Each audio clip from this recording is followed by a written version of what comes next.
चलिए आज का टॉपिक शुरू करते हैं। जैसे आप यहाँ पर देख पा रहे होंगे, हम आज इकोनॉमिक्स की बारे में हम पढ़ेंगे, अर्थशास्त्र से संबंधित। यहाँ पर जो क्वेश्चन आप देखोगे, जो क्वेश्चन पूछे जाएंगे वो राष्ट्रीय आय की अवधारणा क्या है, अंतर्राष्ट्रीय एवं भारतीय अर्थव्यवस्था की, भारत की अर्थव्यवस्था कैसी है अगर हम कहें, साथ ही आपके अंतर्राष्ट्रीय स्तर की, और कृषि की बात करेंगे, और आपके वाणिज्य और उद्योग के विकास की दिशा में क्या चीज़ें भारत कर रहा है। तो यहीं से ये एक दो तीन चार पाँच छः टॉपिक हैं, छः टॉपिक से ही पूछा जाएगा।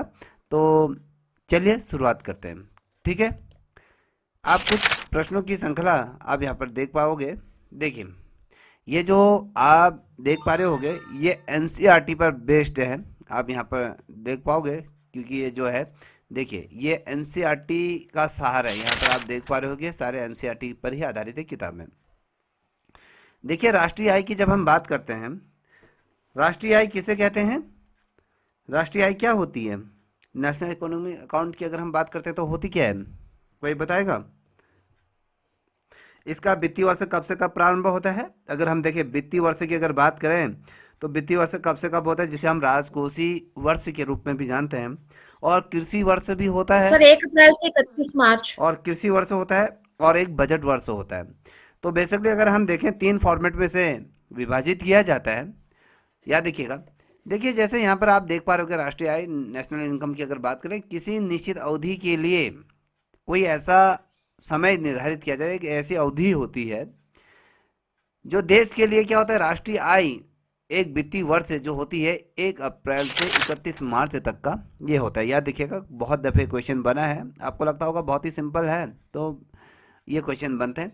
तो 1 अप्रैल से 31 मार्च तक होता है, और उत्पादित अंतिम वस्तुओं और सेवाओं के मौद्रिक मूल्यांकन के बराबर होता है।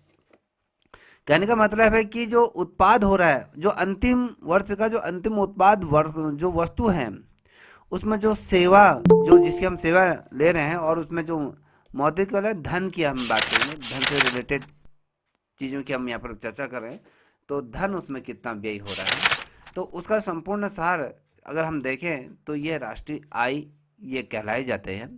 तो राष्ट्रीय आय को हम अलग अलग फॉर्मेट में, मैंने कहा, विभाजित करते हैं। कितने फॉर्मेट बताया मैंने? तीन भागों में विभाजित की जाती है।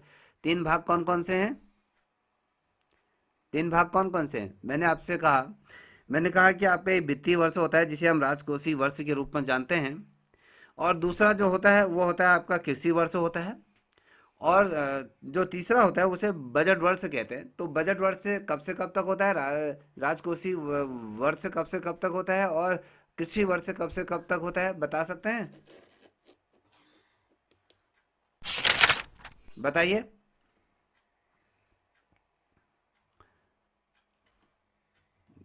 चलिए बताइए, जितना भी आता है, पढ़ा है आपने पहले?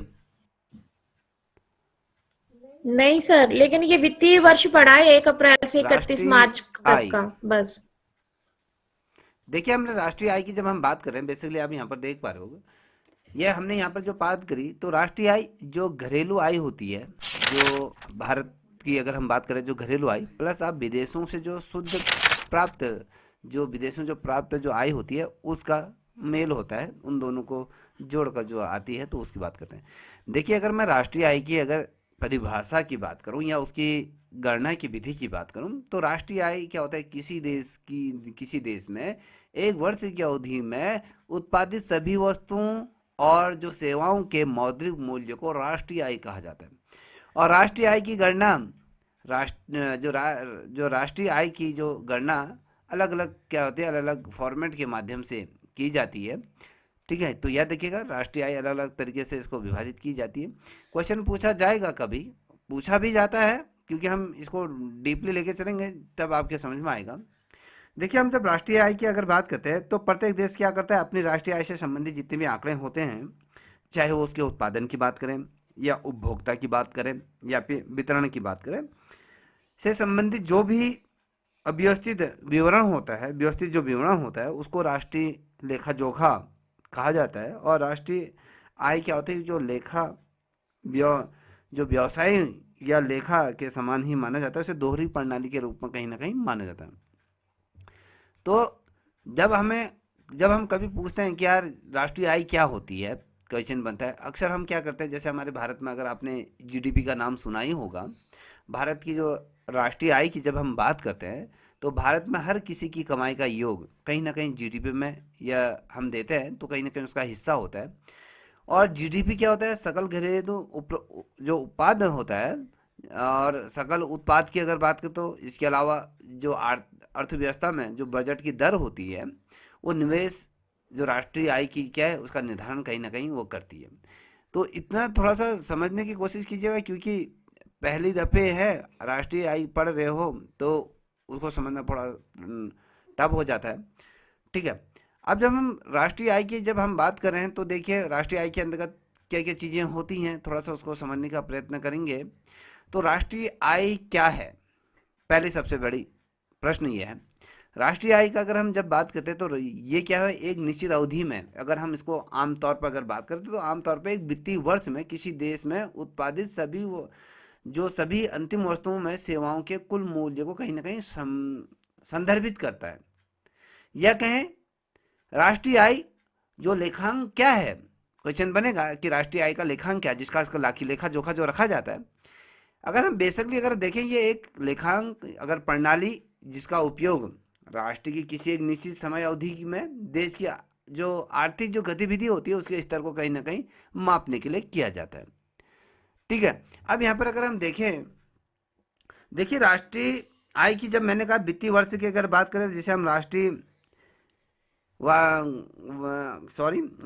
कोषीय वर्ष कहते हैं, तो यह जैसे अभी इंद्रजीत जी ने कहा 1 अप्रैल से 31 मार्च का यह होता है। और कृषि वर्ष की अगर जब बात करते हैं, लिख लीजिए, कृषि वर्ष जो होता है तो 1 जुलाई से 30 जून के मध्य में यह होता है। 1 जुलाई से 30 जून के मध्य में क्या होता है, कृषि वर्ष कहलाया जाता है। और बजट वर्ष की जब हम बात करते हैं तो बजट वर्ष भी क्या होता है, 1 अप्रैल से 31 मार्च के मध्य में ही इसे कहा जाता है। जब हम राष्ट्रीय आय और लेखा प्रणाली की जब हम बात करते हैं तो वहाँ पर क्या होता है, जो राष्ट्रीय आय या फिर लेखा प्रणाली की जब हम बात करते हैं तो ये क्या होता है, एक वित्तीय वर्ष में क्या होता है, किसी देश की अर्थव्यवस्था के जो क्रियाकलाप होते हैं उसकी कुल जितनी आय होती है, चाहे हम वस्तुओं की बात करें या सेवाओं के मूल्य की बात करें, तो इसके द्वारा उसे क्या किया जाता है, मापा जाता है। याद रखिएगा, इसके द्वारा से मापा जाता है। और जिस प्रणाली की जब हम बात कर रहे हैं, ये प्रणाली क्या होती है, राष्ट्र से संबंधित जितने भी आंकड़े होते हैं, इन जो आंकड़ों को क्या कहते हैं, व्यवस्थित और संकलित किए जाते हैं। ये जो आंकड़े होते हैं पूरे राष्ट्र के, इनको क्या किया जाता है, व्यवस्थित तरीके से और संकलित किया जाता है। चाहे हम लेखों के परस्पर संबंध की बात करें या लेखों की जो संरचना होती है उसमें विभिन्न विभिन्न जो सेक्टर होते हैं, उन सेक्टरों को अगर हम कहें सरलता से अगर हम समझा सकें तो कहीं ना कहीं, तो अगर हम बेसिकली कहते हैं कि यार वास्तव में अगर हम राष्ट्रीय आय की जब हम बात करते हैं उसकी लेखा प्रणाली में अगर हम देखें तो जो व्यापारिक लेखा प्रणाली के नियमों के कहीं ना कहीं हम उनका पालन करते हैं।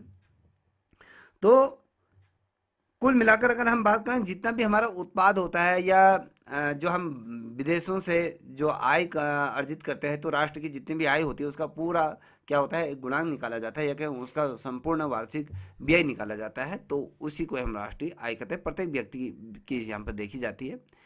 देखिए अगर हम बात करें तो जैसे हमने आपसे कहा कि राष्ट्रीय आय लेखन से संबंधी अगर कुछ बातें करूं, तो यहाँ पर जैसे आप यहाँ पर देख पा रहे होंगे कि यहाँ पर आपके सामने कुछ प्रश्नों के उत्तर दिए हुए हैं। आपको मैंने एक चीज़ बताया था, मैंने कहा 3 भागों में इसको विभाजित किया जाता है बेटा। मैंने कहा राष्ट्रीय आय और राष्ट्रीय आय या लेखा या फिर राष्ट्रीय आय लेखा प्रणाली में अंतर है, थोड़ा सा इसको समझ लीजिएगा। क्या होता है, जैसे राष्ट्रीय आय की जब मैं बात करता हूँ और साथ ही राष्ट्रीय लेखा क्या होता है और राष्ट्रीय लेखा और प्रणाली क्या होता है, थोड़ा इसको समझने का प्रयत्न करिएगा। पहले मैं समझाता हूँ राष्ट्रीय आय किसे कहते हैं। राष्ट्रीय आय क्या होता है, यह राष्ट्रीय आय किसी देश में एक वर्ष में उत्पादित समस्त वस्तुओं और सेवाओं के मौद्रिक मूल्य का कुल योग होता है। और इसमें क्या होता है, राष्ट्रीय आय अर्थव्यवस्था का संक्षिप्त क्या होता है, कहीं ना कहीं एक स्पर्श है, हमें कहीं ना कहीं क्या होता है, चित्र को प्रदर्शित कर देता है। राष्ट्रीय आय अर्थव्यवस्था के विकास का कहीं ना कहीं सूचकांक होता है। कभी क्वेश्चन पूछा जाता है कि राष्ट्रीय आय किसका सूचकांक होता है, तो आपको पता होना चाहिए ये अर्थव्यवस्था के विकास के सूचकांक के रूप में इसको वर्णित किया जाता है। ये तो था आपका राष्ट्रीय आय। इसके पहले अगर हम बात करें कि राष्ट्रीय आय लेखा, हमने अभी किस पे चर्चा, मैंने अभी किस पे बोला आपसे, मैंने किस पे बोला? सर राष्ट्रीय आय पे बोला। राष्ट्रीय आय पे बोला। राष्ट्रीय आय पे। अब मैं बोल रहा हूँ जो राष्ट्रीय लेखा ना, राष्ट्रीय आय लेखा की अगर मैं बात करूं, राष्ट्रीय आय लेखा की जब हम बात कर रहे हैं तो इसमें क्या होता है, राष्ट्रीय आय लेखा अर्थव्यवस्था की जो वस्तुओं और साथ ही जो सेवाओं के उत्पाद और विवरण या वितरण या फिर राष्ट्र के आय के व्यय से संबंधित जो सांख्यिकी विवरण होते हैं उसका संपूर्ण रूप से उसका जो लेखा जोखा रखा जाता है, जो आय होता है उसकी गणना तरीके से रखा जाता है। हम स्टैटिक की अगर हम बात करते हैं तो राष्ट्रीय आय लेखा जो अर्थव्यवस्था के विषय को कहीं ना कहीं विस्तार पूर्वक सूचनाएं ये कहीं ना कहीं प्रदान करते। मान लीजिए हमने कहा उद्योग के बारे में कहा, हमारी इंडस्ट्री में उद्योग की बात करते हैं तो उद्योग के किस फॉर्मेट को, अगर किसी एक फॉर्मेट को अगर हम लेते हैं, इस्पात की लेते हैं या लौह की बात करते हैं या फिर स्टील की बात करते हैं, तो वो उसके पूरे एक फॉर्मेट को पूरी तरीके से विस्तारित रूप में उसका अध्ययन करता है, उसका वर्णन प्रदान करता है। कहीं संक्षिप्त है उसका कहीं ना कहीं हमें क्या मिलता है, कहीं ना कहीं स्वरूप हमें देखने को मिल जाता है। और अगर हम बात करें राष्ट्रीय आय लेखा की बात करते हैं तो ये अर्थव्यवस्था के जितने भी विभिन्न क्षेत्र होते हैं उनके कार्य प्रणाली जितने भी होते हैं उस कार्य प्रणाली को कहीं ना कहीं ये प्रदर्शित करती है। तो याद रखिएगा, तो किस चीज को प्रदर्शित करती है, समझ में आ रहा है? कार्य प्रणाली को। तो ये कार्य प्रणाली को प्रदर्शित करती है। अब हम जब बात कर रहे हैं, अब देखिए अगर हम दूसरी बात को आपके सामने रखूं, दूसरी चीज को, जैसे हमने कहा राष्ट्रीय आय लेखा प्रणाली की जब मैं बात करूं, तीन चीजों में हमने इसको विभाजित करा, तो तीन भागों में जब मैं विभाजित कर रहा हूं तो इसे राष्ट्रीय आय लेखा प्रणाली किसी देश की राष्ट्रीय आय का आय लेखा के जो निर्माण की कहीं ना कहीं तकनीक होती है। कहने का मतलब है कि राष्ट्रीय आय लेखा प्रणाली किसी देश की राष्ट्रीय आय लेखा के निर्माण की कहीं ना कहीं विधि और तकनीक से संबंधित होता है। इसमें क्या होता है, राष्ट्रीय आय जो लेखा प्रणाली है और ये राष्ट्रीय आय साथ ही राष्ट्रीय आय के साथ साथ अगर कहें जितने भी उसके विभिन्न जो समूह होते हैं उस पर परस्पर क्या होता है, उस पर कहीं ना कहीं उसको उनके संबंधों को कहीं ना कहीं प्रकट करता है। और साथ ही अगर हम देखें तो राष्ट्रीय आय में जो लेखा प्रणाली के अगर हम बात करें तो उसके संदर्भ में अगर हम बात करें तो राष्ट्रीय आय के आंकड़े कहीं ना कहीं ये तैयार करती है। बेसिकली अगर हम देखें राष्ट्रीय आय की लेखा प्रणाली का मतलब होता है कि राष्ट्र की आय की कहीं ना कहीं क्या करती है, ये चीजों को तैयार करती हैं। तो इतना समझ लीजिए। अब हमने इसको दो तरीके से देखेंगे। अगर मैं आपको, मुझे लगता है कि इसके नोट्स होंगे, मैं एक बार नोट्स आपको दिखा रहा हूँ, थोड़ा सा वेट करिए, मैं नोट्स दिखाता हूँ जहाँ पर सरल भाषा में इसको दर्शाया गया है। हमने यहाँ तक बात कर ली थी। अब देखिए क्वेश्चन यहाँ पर बनता है कि राष्ट्रीय आय लेखा प्रणाली ये क्या होते हैं, इसके जन्मदाता किसे माना गया है। कभी क्वेश्चन पूछा जाएगा राष्ट्रीय लेखा प्रणाली के जन्मदाता किसे माना गया है, तो आप क्या लिखोगे? Simon Kuznets. हाँ, साइमन तो कुजनेट्स। साइमन जी हैं, तो इनको लिख लीजिएगा, दिमाग में बैठा लीजिए। और कुछ ही ज़्यादा नहीं है, कुछ ही प्रश्न है जो महत्वपूर्ण है, फालतू क्वेश्चन रखे भी नहीं है मैंने इसमें। तो 1949 में अगर हम बात करें तो भारत सरकार द्वारा नियुक्त राष्ट्रीय आय समिति के अध्यक्ष कौन थे।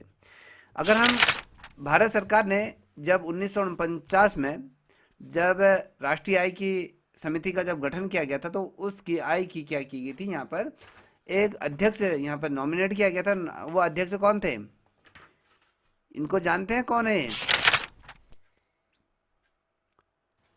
नहीं सर, फर्स्ट टाइम सुना पीसी मैंने तो। महालोवेंस करके ये है। अगर मैं आपको बता दूं, ये जो स्टैटिक्स की जब हम बात करें, सांख्यिकी के जन्मदाता इन्हें माना जाता है, सांख्यिकी के क्या बताया जन्मदाता इन्हें माना जाता है। तो याद रखिएगा, बहुत बड़ा ये एक इकोनॉमिक्स कहो या फिर आपके स्टैटिक्स के जन्मदाता के रूप में भारत में इन्हें पूजा जाता है। ठीक है, सांख्यिकी की अगर हम बात करें, ठीक है। और साथ ही आप यहाँ पर देख पा रहे हो कि भारत में प्रति व्यक्ति आय में वृद्धि की दर मंदी होने के कारण, मंद मंद होने का मुख्य कारण क्या होता है भारत में? जैसे मान लीजिए सभी की प्रति व्यक्ति आय क्या हो रही है, उसमें वृद्धि तो नहीं हो रही है, तो कहीं ना कहीं वो दर मंद होने के कारण क्या होता है, उसका मुख्य कारण क्या होता है? इसका मुख्य कारण क्या होता है? पूंजी, जो उच्च पूंजी या उत्पाद अनुपात जो उच्च है, जो हम कहते हैं कि जो बड़े बड़े बिजनेसमैन हैं और जनसंख्या में वृद्धि दर की दर ऊंची हो जाती है। देखिए जब जनसंख्या में बढ़ोतरी होगी तो राष्ट्रीय आय का जो अनुपात होगा वो धीरे धीरे क्या होगा, बढ़ेगा या घटेगा? घटेगा। तो ये घटेगा। तो सोच लीजिए, अब यहाँ पर आप देख पा रहे होगे ये कहता है कि भारत में अर्थव्यवस्था का कौन सा क्षेत्र बजट सेविंग सर्वाधिक योगदान करता है? देखिए भारत में अगर हम देखें जो व्यवसायी है, व्यवसाय में अगर हम देखते हैं तो बचत हमारी सर्वाधिक कहाँ होती है? अगर हम कहते हैं बजट, जो बचत होती है आप लोगों की, ये किस रूप में होती है, तो किस स्थान पे होते हैं? तो ये घरेलू क्षेत्र में की जाती है, ठीक है। जैसे मान लीजिए किसी ने घर में गेहूं चावल या कुछ अनाज सब्जी सब्जी बोई है, तो वहाँ पर उसकी ये चीज़ें सेव हो जाती है, उसके बदले जो पैसे उसमें खर्च होते हैं वो पैसे बच जाते हैं। तो बेसिकली ये जो सेविंग होती है वो घरेलू क्षेत्र के अंतर्गत की जाती है, याद रखिएगा। अब देखिए भारत की घरेलू बचत में सर्वाधिक हिस्सा किसका होता है? जो हमारे भौतिक परिसंपत्ति होती है तो उसका सर्वाधिक योगदान होता है, याद रखिएगा, ठीक है। अब थोड़ा सा अगर हम देखें तो यहाँ पर वर्तमान में अगर हम देखें भारत में न वर्तमान में भारत के किस राज्य में प्रति व्यक्ति आय सबसे कम है? इसको याद रख लीजिए, ये बहुत महत्वपूर्ण है कि सबसे कम किस राज्य में है, किस राज्य? सर बिहार। बिहार में है। तो देखिए मैं ये क्वेश्चन कल सर वो आपके सामने पुटअप भी करूंगा, जिसमें क्लास चलेगी, मैं पहले यही क्वेश्चन पूछूंगा और उसके बाद सबसे सर्वाधिक आय कहाँ है? वर्तमान, वर्तमान की बात कर रहा हूँ। देखिए 2000 या 25 की बात कर रहा हूँ मैं, 25 की है ये जो पीडीएफ में आपके सामने रख रहा हूँ, 2025 की है, याद देखिएगा। 24-25 की है ये लेके चले कि ये नवंबर मिड वीक में, ये दिसंबर में छपी हुई है, तो ये लेके चले कि ये जनवरी तक का ये इसमें पूरा सार दिया हुआ है। तो जो वर्तमान में अगर हम प्रति व्यक्ति आय सबसे कम जिस राज्य की है, तो कैपिटल इनकम की अगर बात करें तो पर कैपिटल इनकम कहाँ है? आपकी बिहार है। सर्वाधिक कहाँ है? गोवा, गोवा सर्वाधिक रूप में। अब यहाँ पर थोड़ा सा देखिए, एक महत्वपूर्ण यहाँ पर नोट दिया हुआ है, भारत में सर्वप्रथम राष्ट्रीय आय की गणना किसके द्वारा की गई थी, किसके प्रयासों से की गई थी? दादा भाई नौरोजी। नौरोजी। किस वर्ष से हुई थी? पूछा जाएगा वर्ष की बात, किस वर्ष ये राष्ट्रीय आय की गणना की गई थी? 67 68 से 68। तो यह देखिएगा 1867 से 68 तक के बीच में ये किया गया था। और इनकी एक इन्होंने दादा भाई नौरोजिया की एक किताब है, इस किताब का क्वेश्चन पूछा जाएगा, दादा भाई नौरोजिया द्वारा राष्ट्रीय आय पर जो किताब लिखी है उस किताब का क्या नाम है? क्या नाम है? Sir poverty and un British rule in तो इंडिया। याद रखिएगा ये किताब जो है poverty and un-British rule in India की अगर बात करते हैं, तो इस किताब में जो जिक्र किया गया था दादा भाई नौरोजिया द्वारा, ये कहते हैं कि उस समय प्रति व्यक्ति आय 20 रुपये बताई गई थी। अब देखिए 20 रुपये प्रति व्यक्ति आय के रूप में वहाँ पर गणना की गई थी, तो इसको थोड़ा सा समझने का प्रयत्न करिएगा। देखिए थोड़ा सा आपको मैं एक चीज़ और बता देता हूँ, जैसे कि हमने राष्ट्रीय आय की जैसे हमने आपसे चर्चा करी, तो राष्ट्रीय आय की अगर हम बात करते हैं तो इसमें किन चीज़ों को लिया जाता है? याद रखिएगा राष्ट्रीय आय बराबर क्या होता है? आपका उपभोक्ता व्यय होता है और निवेश होता है और सरकारी व्यय होता है, और साथ ही जो मशीनें होती हैं, मशीनों की जो घिसाई होती है, बड़ी बड़ी मशीनें लगी रहती हैं जो 24 घंटे चलती रहती है, जो उनकी घिसाई होती है ना, उनकी जो प्लेटें बदली जाती है, उसका व्यय उसमें जुड़ा रहता है। और सब जो निर्यात और आयात के मूल्य में कहीं ना कहीं अंतर आ जाता है। कभी हमारा एक्सपोर्ट जो होता है, मान लीजिए हमने भारत से किसी चीज़ को विदेश भेजा, विदेश से भारत आया, तो कहीं ना कहीं लागत और व्यय में भी कहीं ना कहीं कमी आती है, तो वो बराबर हो जाता है। जब हम नेशनल उत्पाद की बात करते हैं, जब हम नेशनल प्रोडक्ट की बात करते हैं, तो किसी देश के नागरिकों द्वारा निश्चित समय अवधि में जो उत्पादित, जो अंतिम वर्ष के जो वस्तुओं की जो सेवा में जो मौद्रिक मूल्य जो प्राप्त होता है, उसे राष्ट्रीय उत्पाद उसे कहा जाता है। तो याद देखिएगा, ठीक है। तो जैसे हमने कहा, जैसे आपने यहाँ पर देखा कि दादा भाई नौरोजिया ने 1867 से 68 में इसको किया गया था सर्वप्रथम, ये किया गया था।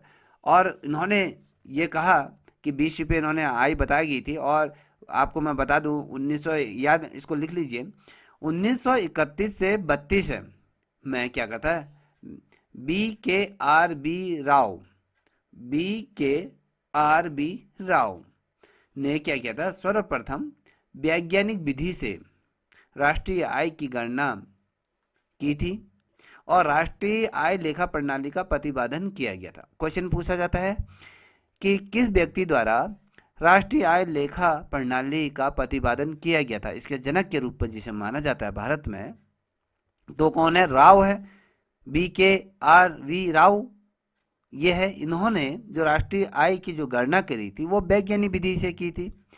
और इसी कारण अगर हम देखें, राव को राष्ट्रीय लेखा प्रणाली का जनक कहा जाता है।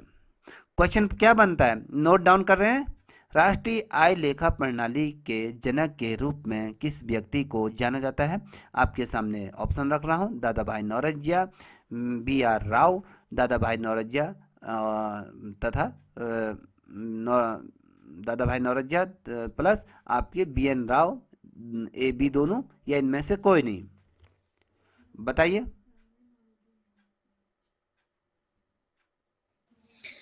Sir BKRB Rao. हाँ, जो BKRB राव ने ही क्या करते, राष्ट्रीय लेखा प्रणाली की क्या करी थी, ये इनके जनक, या कि इनके द्वारा इसको गढ़ा गया था। हमने जैसे आपसे बात करी थी, मैं सर सर एक मिनट सर, ये जो आप बोल रहे हो ना कि सर्वप्रथम, ये सॉरी ये राष्ट्रीय आय लेखा प्रणाली के जनक अभी राव बता रहे हो, और उससे पहले वो साइमन कुजनेट्स बताया अब है, देखिए, तो ये प्रणाली का ना होके ओनली आय का है। हाँ ये आय का, यहाँ पर देखिए, ये ऊपर में आपको साइमन की बात करें तो यहाँ पर क्या दिखा रहा है, ये किसके बात करें, आप किसकी बात करें, जो ये राष्ट्रीय आय समिति के अध्यक्ष कौन थे, PC महानोवेल्स करके थे। और ये स्टैटिक्स से क्या थे, ये जनक कहा जाता है इनको। और ये राष्ट्रीय आय समिति के अध्यक्ष के रूप में, सर इससे हाँ ऊपर ऊपर वाला वाला। नेशनल इनकम की आज जब हम बात करते हैं, इसके जन्मदाता, हाँ हाँ हम राष्ट्रीय आय की बात करें तो हम यहाँ पर, जैसे हम यहाँ पर हमने जो बात करी, यह हम कह रहे हैं राष्ट्रीय आय लेखा प्रणाली की बात कर रहे हैं। राष्ट्रीय आय लेखा प्रणाली की बात करें तो राष्ट्रीय आय रेखा प्रणाली की अगर बात करें तो BN, ये जो B राव है, RB राव, समझ में आ रहा है। और जो आपने, sir, both the statements are same. Okay दोनों ही स्टेटमेंट सर सेम दे रहे हो। ठीक है, अब यहाँ पर देखिए, भारत में कह रहा हूँ, ये ओवरऑल पूरे, अगर हम पूरे ओवरऑल देखिए, पूरे विश्व की अगर बात करें, विश्व की बात करें, ये वाला जो आपका डाउट था, अगर हम विश्व की बात करें तो राष्ट्रीय आय लेखा प्रणाली के साइमन कुरिन जस्ट ये थे, साइमन थे। अगर हम भारत में देखें, भारत में सर्वप्रथम ओवरऑल वर्ल्ड वाइज अगर देखें तो वर्ल्ड वाइज अगर हम देखें तो साइमन को माना जाता है। समझ में आ रहा है अब। जी सर, नाउ क्लियर। और साथ ही अगर हम बात करें इंडिया की बात करें, इंडिया में हम बात करें तो सर्वप्रथम इंडिया में राष्ट्रीय आय की गणना किसने की, दादा भाई नौरोजी ने की। हम अगर इंडिया की बात करें तो दादा इंडिया भाई में, नौरोजी। मैंने कहा कि इंडिया में अगर आपकी राष्ट्रीय आय लेखा प्रणाली की अगर बात करें तो ये आपके जो BR राव की जब हमने कहा तो इनको कहा जाता है। क्लियर। जी सर, जी ठीक है, सर। अब थोड़ा सा और चीज इसको समझते हैं। देखिए, जैसे आपने कहा कि सर्वप्रथम हमने ये भी कहा, जैसे आप कंफ्यूज हो रही थी तो हमने कहा कि दादा भाई नौरोजिया ने क्या करते, भारत की राष्ट्रीय आय गणना ये करी थी। और इनकी किताब का नाम क्या था, sir, poverty and un British rule in India. बिल्कुल सही। कितने उस समय इनके द्वारा प्रति व्यक्ति आय कितनी बताई गई थी,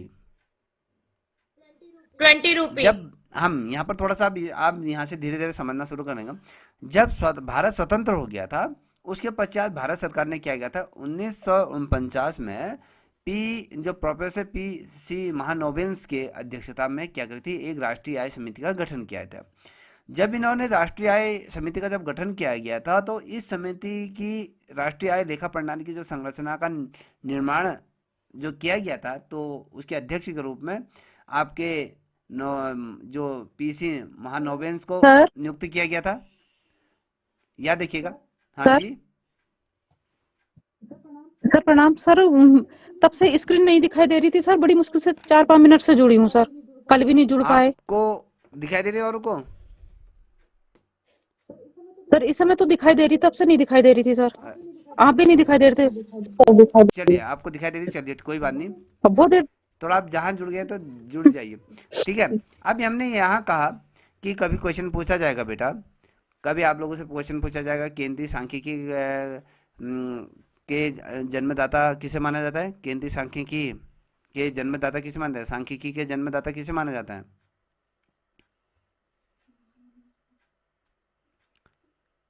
किसे जाना जाता है? मेरी आवाज आ रही है सभी? सर पीसी हाँ, तो इनको जाना जाता है।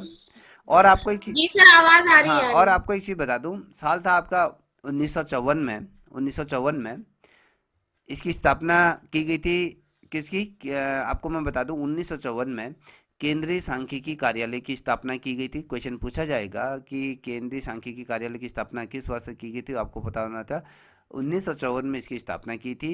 जब ये घोषणा हुई तो उसके बाद केंद्रीय सांख्यिकी संगठन बना। ये जो संगठन बना, अप्रैल 1955 में इसने अपना कार्य करना प्रारंभ कर दिया। और भारत में जो राष्ट्रीय आय से संबंधित जितने भी पक्षों का अगर हम कहें गणना की जाती है, वो केंद्रीय सांख्यिकी कार्यालय द्वारा की जाती है, जिसे हम CSO के नाम से जानते हैं। तो याद रखिएगा, कभी क्वेश्चन पूछा जाएगा कि भारत के राष्ट्रीय आय के सभी पक्षों की गणना किसके द्वारा की जाती है, बहुत दफे क्वेश्चन बना है, बहुत दफे। तो आपको उस समय ये राष्ट्रीय सांख्यिकी बिल्कुल आयोग सही, जिसे द्वारा। हम CSO के नाम से जानते हैं, ठीक है। अब देखिए, एक चीज़ नोट कर लीजिए, बहुत कम इस किताब में होगा। तो जैसे कि आपको मैं संबोधित करूं, राष्ट्रीय सांख्यिकी दिवस किस वर्ष मनाया, प्रतिवर्ष किस वर्ष को मनाया जाता है, किस डेट को मनाया जाता है? तो जो ये डेट है, ये 29 जून को ये मनाया जाता है, क्योंकि उस दिन जो पीसी महानोवेंस हैं, उनका उस समय उस दिन उनका जन्मदिन था। तो उनके जन्म दिवस पर यह राष्ट्रीय सांख्यिकी दिवस मनाया जाता है। क्वेश्चन पूछा जाता है कि किसके जन्म दिवस पर राष्ट्रीय सांख्यिकी दिवस प्रतिवर्ष 29 जून को मनाया जाता है? तो आपको पता है, महानोवेंस के जन्म दिवस पर यह मनाया जाता है। और आपको मैं एक चीज़ और बता दूं, इसको थोड़ा सा नोट डाउन करते हुए चलिएगा। साल 2000 की मैं अगर बात करूं, तो सी रंजन की अगर बात करूं, रंगन रंजन की अगर बात करें, तो इनके अध्यक्षता में क्या हुई थी, राष्ट्रीय सांख्यिकी आयोग यहाँ पर बना था। देखिए, हमने कहा कि जो आयोग का गठन किया गया था, यहाँ पर क्या केंद्रीय कार्यालय का गठन किया गया था। और हमने कहा केंद्रीय कार्यालय संगठन, जो संगठन ने अप्रैल 1955 में अपना कार्य प्रारंभ करा। और 2000 में अगर हम देखें, जो रंगन थे, तो उनकी अध्यक्षता में कि राष्ट्रीय सांख्यिकी आयोग बना। और इसका जो मुख्य उद्देश्य था, भारतीय सांख्यिकी प्रणाली को समझना, उसमें जो जितनी भी विसंगतियां हैं, जो उनकी त्रुटियां हैं, जो उनमें जो अंतर आ रहा है, उस अंतर को दूर करने के लिए यहाँ पर सुझाव दिया गया। और 2005 की अगर हम बात करते हैं, 2005 में जो सांख्यिकी आयोग था, जो राष्ट्रीय सांख्यिकी आयोग ने इसको क्या करता है, इसको पूर्ण रूप से करते हैं, पूर्णकालीन आयोग में बदल दिया। क्वेश्चन पूछा जाएगा, राष्ट्रीय सांख्यिकी आयोग को पूर्णकालीन आयोग के रूप में किस वर्ष बदल दिया गया था? 2005। और जिस समय 2005। इसको पूर्णकालीन आयोग के रूप में जिस समय बदला गया था, तो उस समय इसके अध्यक्ष कौन थे? क्वेश्चन बनेगा।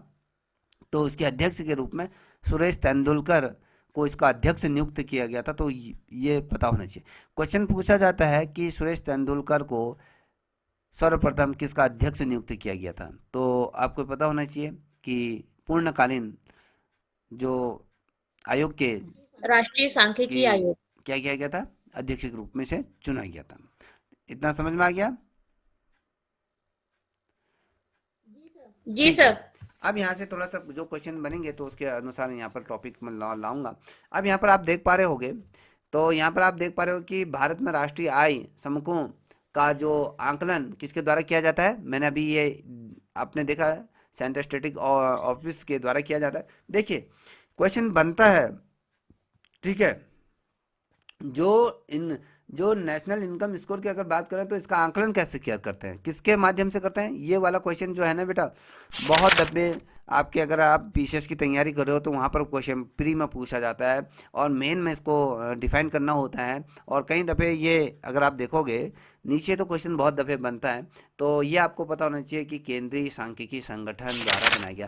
केंद्रीय सांख्यिकी संगठन का गठन कब किया गया था, सर्वप्रथम कब किया गया था? सर 1954। बिल्कुल सही। पूर्णकालीन राष्ट्रीय सांख्यिकी का जो पूर्ण, ठीक 2005। है, इसके अध्यक्ष कौन थे? सर सुरेश तेंदुलकर। ठीक है। अब यहाँ पर ये देख पा रहे हो कि केंद्रीय सांख्यिकी कार्यालय, अभी थोड़ा सा इकोनॉमिक्स से क्या होती है, थोड़ा सा अभी आप लोगों को अटपटा लग रहा होगा, मगर थोड़ा जब आप समझने की कोशिश करोगे, शुरुआत में सबसे पहले ये जो इकोनॉमिक्स होती है वो समझने में बड़ा ही अटपटा लगती है। जब आप समझना शुरू करते हो तो आपको अच्छा लगता है, फिर साथ ही जब प्रश्न बनते हैं ना तो आप कहोगे यार उस दिन सर ने ये समझाया था। निश्चित रूप में लिख के ले लीजिए, यहाँ से क्वेश्चन आपके 100% बनेंगे, थोड़ा सा ध्यान से देख लीजिएगा, ठीक है। समझ में नहीं आ रहा तो समझने की कोशिश कीजिए। अब यहाँ पर आप देख पा रहे हो कि केंद्रीय सांख्यिकी कार्यालय जिसे हम CSO, कभी क्वेश्चन पूछा जाता है CSO का फुल फॉर्म क्या है, पूछा जाएगा तो यहाँ पर हिंदी में दिया होगा केंद्रीय सांख्यिकी कार्यालय। अब इसे याद रखिएगा, सेंट्रल स्टैटिस्टिकल ऑफिस, वो ठीक है, ऑफिस। यहाँ पर भी दिया है। देखिए केंद्रीय सांख्यिकी कार्यालय की अगर बात करें तो यहाँ पर दिया है सेंट्रल स्टैटिस्टिक्स ऑफिस के नाम से जाना जाता है, तो कार्यालय ये है। तो राष्ट्रीय प्रतिदर्श सर्वेक्षण कार्यालय जिसे हम क्या कहते थे, NSSO, ये याद रखिएगा। तो जो CSO के अंतर्गत किसका विलय हुआ है, NSSO का विलय कर दिया गया है। ये एक कहीं ना कहीं इसका एक नई संस्थान के रूप में ये उभर के समक्ष आई। आप देखोगे प्रत्येक राज्य में एक इसका अलग से क्या होता है, प्रकोष्ठ होता है। अगर हम देखें जनपद स्तर पे भी देखें तो जनपद स्तर पे क्या होता है, एक सांख्यिकी कार्यालय होता है जिसे हम CSO के नाम से जानते हैं। और उसी जनपद में ये तो क्या होता है, राज्य के अंतर्गत ये कार्य करता है। कौन सा, जिसे हम राज्य सांख्यिकी कार्यालय अगर कहें। स्टैटिक्स ऑफिस की अगर बात करें जिसे हम अर्थ संख्या कार्यालय, जिसे हम कहते हैं अर्थ संख्या कार्यालय के रूप में जानते हैं। तो इसी के अंतर्गत जनपद में राष्ट्रीय प्रतिदर्श सर्वेक्षण कार्यालय होता है।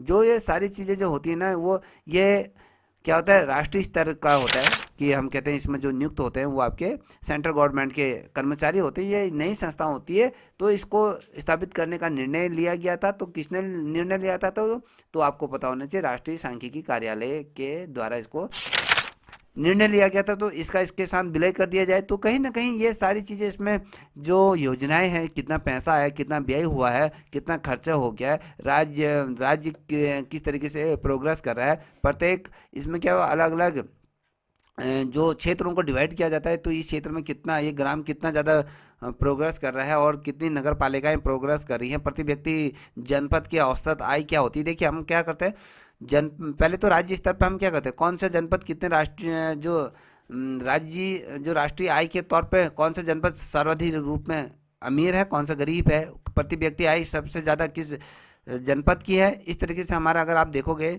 जो उत्तराखंड का जो अगर आप पढ़ोगे जनसंख्या वाला क्षेत्र जो पढ़ोगे तो वहाँ पर ये सारी चीज़ें पूछी जाती है। तो इसी के माध्यम से होता है। अब यहाँ पे देखिए हिंदू वृद्धि दर, ठीक है। अब ये किससे संबंधित है, क्वेश्चन पूछा जाएगा, हिंदू वृद्धि दर किससे संबंधित है। याद देखिएगा ये अलग से क्वेश्चन है।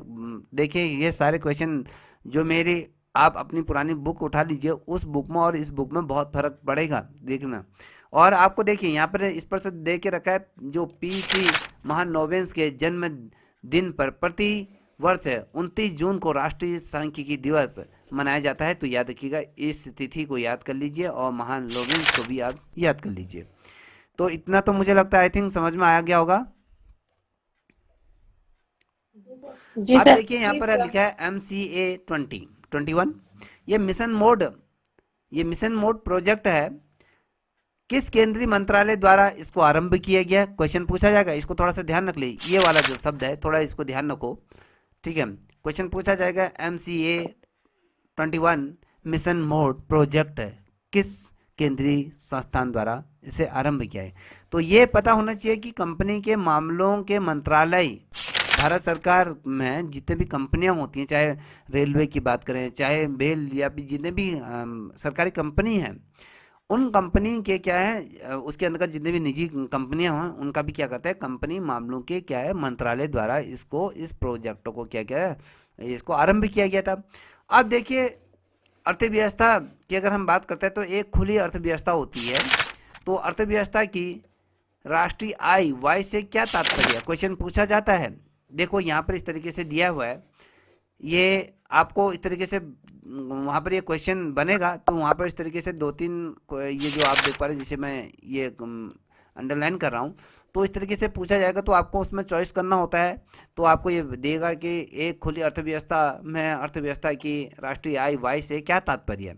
तो वहाँ पर क्या है, सी का मतलब होता है उपभोक्ता से होता है, और सकल निवेश के मतलब होता है आय से होता है, और सरकारी व्यय की अगर हम बात करते हैं तो वो जी से उसका होता है, अगर हम उसके ब्रैकेट के अगर निर्यात प्लस आयात, तो इनका डिफरेंट हम निकालते हैं, तो ये इसका कहीं ना कहीं एक सूत्र है। तो कभी क्वेश्चन पूछा जाता है कि खुली अर्थव्यवस्था का सूत्र क्या है, तो वहाँ पर सूत्र भी पूछ सकता है, उसमें वाई की वैल्यू भी काउंट कर सकता है कि वाई बराबर आपके सी प्लस आई प्लस जी प्लस कोष्टक एस माइनस एम, तो इक्वल टू एम, ये पूछी जाती है। तो यहाँ पर इस चीज़ को ध्यान में रखिएगा। अब यहाँ पर आप देख पा रहे होंगे, यहाँ पर सकल घरेलू उत्पाद जिसे जीडीपी की अगर हम बात करते हैं, तो जीडीपी के आधार पर विश्व की छठी सबसे बड़ी अर्थव्यवस्था कौन है? देखिए विश्व की सबसे छठी बड़ी अर्थव्यवस्था की हम बात कर रहे हैं, 2025 की हम बात कर रहे हैं। तो जिस प्रकार से हमने सुना था प्रधानमंत्री मोदी जी के मुखमंडल से, वैश्विक स्तर पे हमने कहा कि हम भारत की तीसरी चौथी इकोनॉमी बनने जा रहे हैं, ये सुना था आपने बहुत, हम दूसरी तीसरी बनने जा रहे हैं, सुना? जी तो मगर सर। हम कौन सी नंबर पे हैं?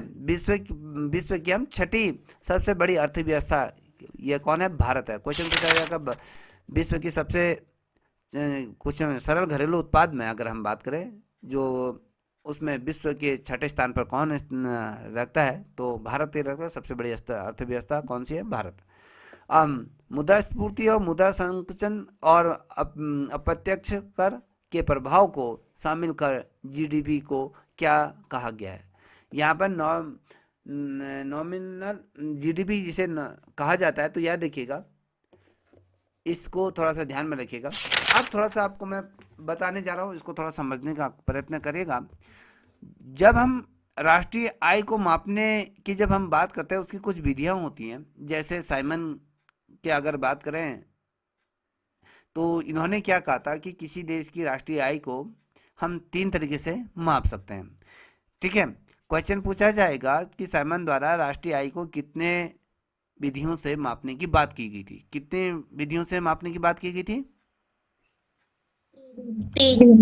लिख लीजिए, राष्ट्रीय आय की मापने की विधियां आप लिख सकते हैं, साइमन द्वारा ये कही गई थी। तो पहला था, एक हम उत्पाद के माध्यम, उत्पाद विधि होती है, तो उसकी वैल्यू हम काउंट करते हैं, तो उस मेथड से हम करते हैं। तो पहले उत्पादन विधि होती है, फिर दूसरी होती आय विधि होती है, फिर तीसरा होता है व्यय विधि होती है। तो इसमें अगर हम देखें, अगर हम इसका फॉर्मूला अगर बनाएं, तो शुद्ध घरेलू उत्पाद आता है प्लस आपके विदेशों से जो शुद्ध आय प्राप्त होती है बराबर आपका राष्ट्रीय आय कहा जाता है। जो आपके जो शुद्ध घरेलू उत्पाद जो हो रहे हैं, मान लीजिए 100 रुपया आपका सकल घरेलू उत्पाद हो रहा है, ठीक है, और विदेशों से आपको 200 रुपये प्राप्त हुआ, बराबर कितना हो गया?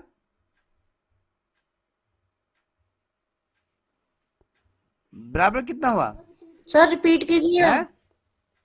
सर सिर्फ 200 सुनाई दिया, बाकी सुनाई नहीं दिया, देखिए, रिपीट कर दीजिए। हमने कहा जैसे कि साइमन द्वारा कहा था कि 3 विधियों से इसको मापा जाता है। देखिए, हमने उत्पाद विधि की बात करी, आय विधि की बात करते हैं और व्यय विधि की बात करते हैं।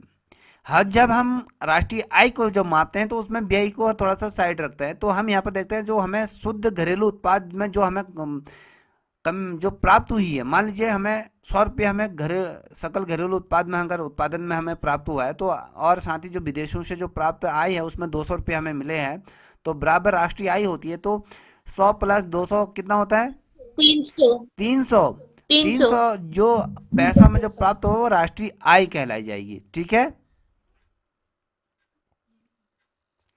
थोड़ा जी सर। समझने का प्रयत्न ठीक है। करिएगा। तो जैसे हमने कहा उत्पादन विधि जो होती है, इसमें क्या होता है, जो वस्तु होती है, अर्थात अगर हम देखें जो सेवाओं के उत्पादन में जितना प्रत्येक स्तर होती हैं उनके मूल्यों में वृद्धि और मापने, जिसको हम मापते हैं उसे राष्ट्रीय आय की गणना करने के लिए हम कहते हैं जो अंतिम वस्तु होती है उसका सेवा और माध्यमिक उपभोक्ता कहते हैं। तो उसमें हम घरेलू उपभोक्ता को लेते हैं और आयात को लेते हैं। तो उसमें ये इस तरीके से लिया जाता है। तो ये हमारे काम का नहीं है, जितना हमारा काम का हम उतना ही देखेंगे। अब यहाँ पर आप देख पा रहे होंगे, जितने अभी क्वेश्चन मैंने बताए हैं सारे याद तो हो गए होंगे।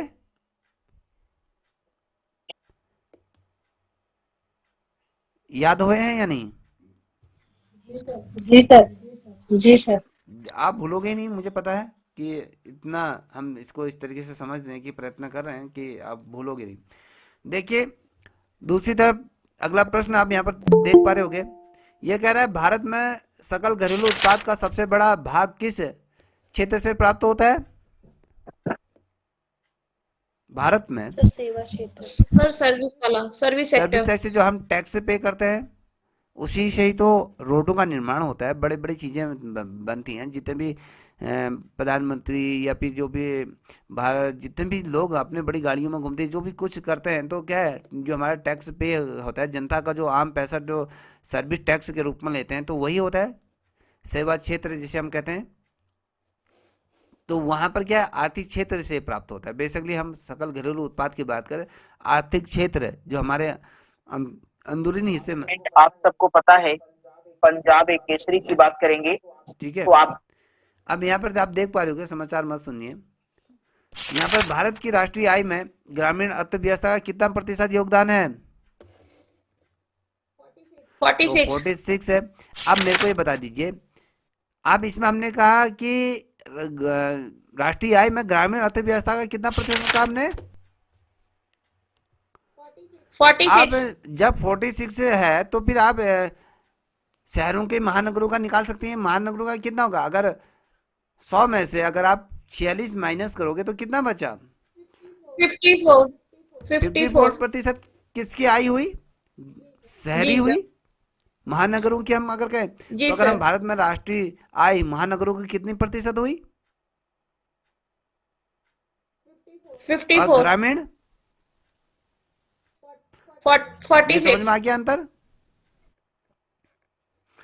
अब जी देखिए यहाँ सर। पर आप देख पा रहे हो कि सकल राष्ट्रीय उत्पाद की जब हम बात करते हैं, ग्रॉस नेशनल प्रोडक्ट की जब हम बात करते हैं, क्या है इसमें, क्या होता है राष्ट्रीय उत्पाद का मूल्य मापन। तो याद रखिएगा जो हमारे राष्ट्र में जो चीज़ें उत्पादित हो रही हैं उसका जो मूल्य होता है उसका मापन किस तरीके से करते हैं, तो इसके अंतर्गत रखते हैं। तो सकल राष्ट्रीय उत्पाद क्या है? सकल राष्ट्रीय उत्पाद क्या है, क्वेश्चन बनेगा तो राष्ट्रीय उत्पाद का मूल मापन से होता है। अब यहाँ पर आप देख पा रहे होंगे कि राष्ट्रपति सर्वेक्षण संगठन की स्थापना किस वर्ष हुई?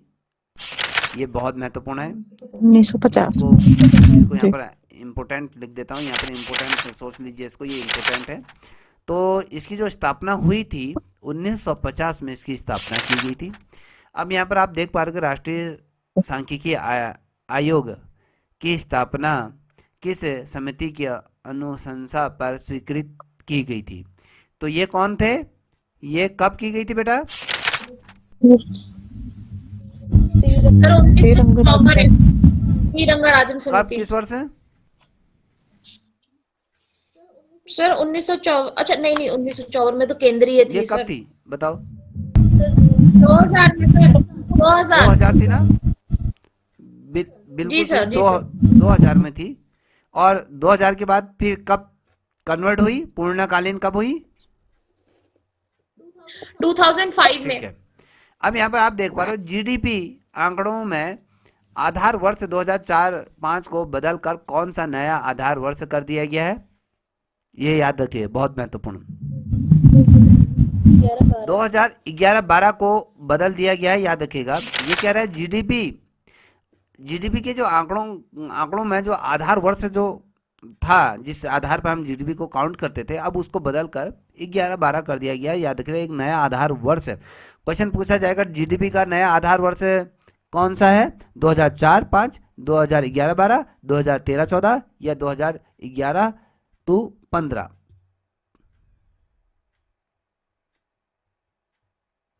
सर तो याद 11-12। रखिएगा, क्वेश्चन ऐसा बनेगा। तो याद रखिएगा, अब क्वेश्चन पूछा जाएगा कि जीडीपी का जो आधार वर्ष है 11-12 किस वर्ष को बदला गया है? किस वर्ष से इसको बदला गया है? 2004-5 ठीक है। से। अब यहाँ पर आप देख पा रहे होगे, कह रहा है कि सर्वप्रथम वैज्ञानिक विधि से राष्ट्रीय आय की गणना प्रतिपादन भारत में किसके द्वारा किया गया था? हमने पूर्व में आपको बताया था, इसके बारे में मैंने चर्चा भी करी थी। वी के समझ राव। में आ गया? अब जी जितना सर। भी हमने पढ़ा है, एक जो अभी ये पहला जो पृष्ठ जो समाप्ति की ओर है, मुझे लगता है कि आई थिंक यहाँ से तो सारे बच्चे क्वेश्चन सबका कॉन्सेप्ट क्लियर हो गया होगा। जी सर। बहुत अच्छा। जी सर। अब यहाँ पर देखिए, अर्थशास्त्र में भाई मूल्यों से क्या तात्पर्य है? क्या तात्पर्य है? कहने का मतलब है कि आर्थिक गतिविधियों का सकारात्मक और नकारात्मक परिणाम हमें देखने को मिलता है अर्थशास्त्र में। अर्थशास्त्र जो होता है, अर्थशास्त्र के अगर हम बाह्य पक्षों की जब हम बात करते हैं, उसमें हमारी जितनी भी गतिविधियां जो आर्थिक अर्थव्यवस्था से रिलेटेड जितनी भी गतिविधियां होती हैं, उसका सकारात्मक क्या प्रभाव पड़ रहा है, नकारात्मक क्या प्रभाव पड़ रहा है, उन दोनों का परिणाम ज्ञात किया जाता है। ठीक है। अब देखिए, मान लीजिए मैं आपको पूरी तरीके से अगर हम ये लेके चलें कि राष्ट्रीय आय को मैं बहुत डीपली आपको समझा सकता हूँ, मगर हमारे पास समय कम है, क्योंकि जितना टॉपिक दिया है हम उसी के आधार पर समझेंगे तो अच्छा है। क्योंकि अगर जिसमें आपकी मुख्य परीक्षा होगी, अगर मान लीजिए स्टैटिस्टिक्स से कोई बच्चा है, इकोनॉमिक्स से है, तो तब तो हम एक एक शब्द, एक एक चैप्टर को 1 हफ्ता लगा देंगे। ठीक है ना? अब आगे बढ़ रहे हैं। यहाँ पर देख पा रहे होगे, अब अगला टॉपिक, ये टॉपिक आपका समाप्त हो चुका है। समझ में आ रहा है? यहाँ से मुझे नहीं लगता, जी सर। मुझे जी नहीं सर। लगता इससे ज्यादा क्वेश्चन आपके यहाँ से बनेंगे। जितने क्वेश्चन बनेंगे उतने ही क्वेश्चन मैंने आपके सामने रख